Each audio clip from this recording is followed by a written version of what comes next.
Hey, how's it going? It's Joe. Today I wanted to show you this latest addition to my bespoke library. This is the timed gate unit.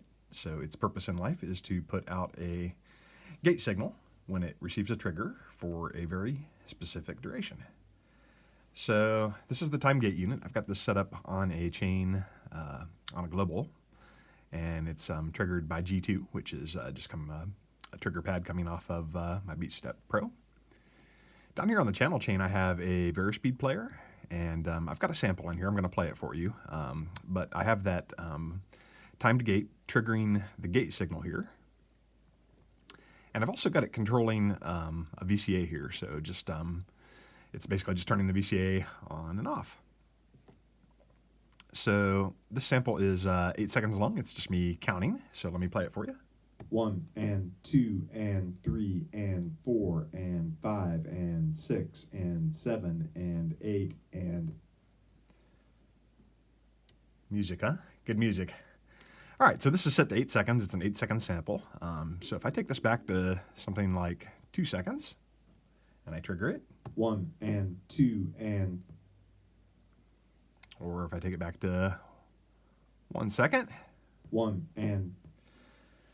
So there's two controls here for time. There's a coarse control and a fine control, and they're added together. So right now we're looking at 1 second, but if I bring this up to like 500 milliseconds, these are going to be added together, so we'll have a total gate time of 1.5 seconds here. 1 and 2. Let's see what else about the timed gate. So it's got two different modes in it. The first mode that I think we're in right now, these are retrigger modes. So the first mode is to ignore triggers. So basically when it's in this mode, like right now it's at 1.5 seconds. If I send it any additional triggers while that gate is high, it's just going to completely ignore them. So you can watch over here on the G2 signal. I'm going to send some additional triggers while it's already firing, and you'll see it just completely ignores those triggers. 1 and 2.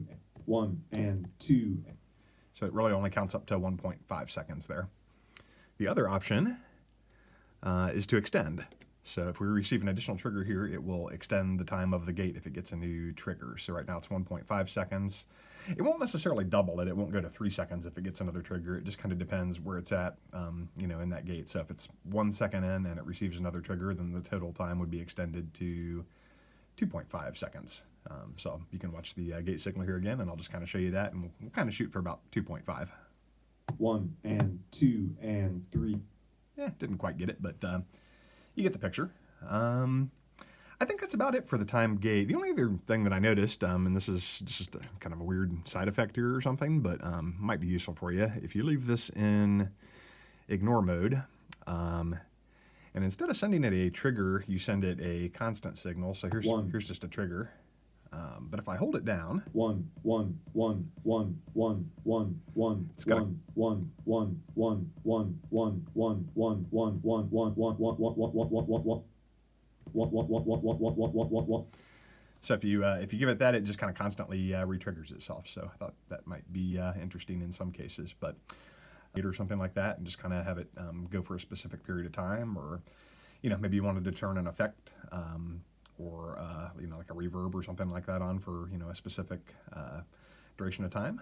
I think this would also be useful if you watched the video from yesterday on quantizing an external signal. We had to kind of create our own gate that was of a very specific length. I think it was 100 milliseconds. So with this, that would make the job that much easier. You wouldn't have to create that with a sample. So I think that's it. Hope you enjoy.